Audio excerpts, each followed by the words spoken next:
Жұлдыз толы қап. Ертегісі. Бұрында бір хан өмір сүріпті. Сол хан мейірімсіз және қызғаншақ болыпты. Ол тек ақша жинап, өз халқына түк жақсылық жасамайды екен.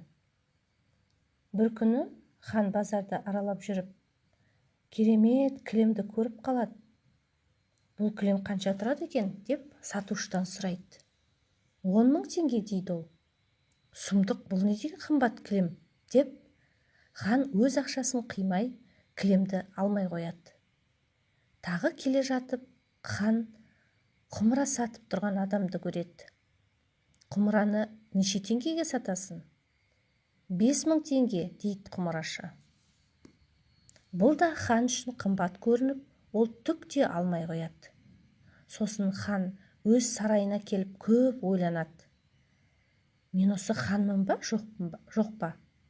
Егер хан болсам, барлығын тегін алуым керек емес пе? Мен неге сатушыларға ақша төлеуім керек деп жатып, оған бір ой келеді. Сол күні хан бір заң шығарыпты. Ол заң бойынша барлық тауарлар жаңа сапа және жаңа үлгіге сәйкес болу керек екен. Оны ханның өзі тексеріп, үлгіге сай емес заттарды тартып алады екен. Сөйтіп барлық саудагерлер өз тауарларын ханға көрсете бастайды. Алдында ұнатып қалған кілем мен құмыраны хан бірінші болып тартып алады. Бұған ашуланған алдар көсе ханға сабақ бермек болып оның алдына барады. Ханем, менің қабыма қараңызшы, мүмкін оны да сізге беру керек шығар. Оның ерекше бір қасиеті бар.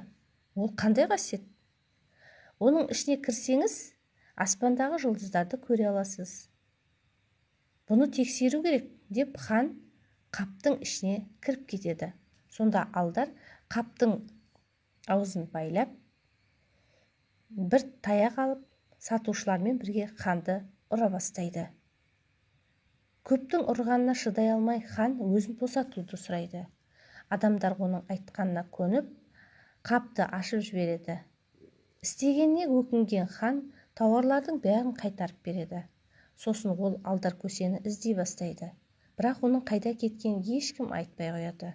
Солайша хан алдар көсені таба алмай, өзінің сараңдығы үшін жазаланыпты.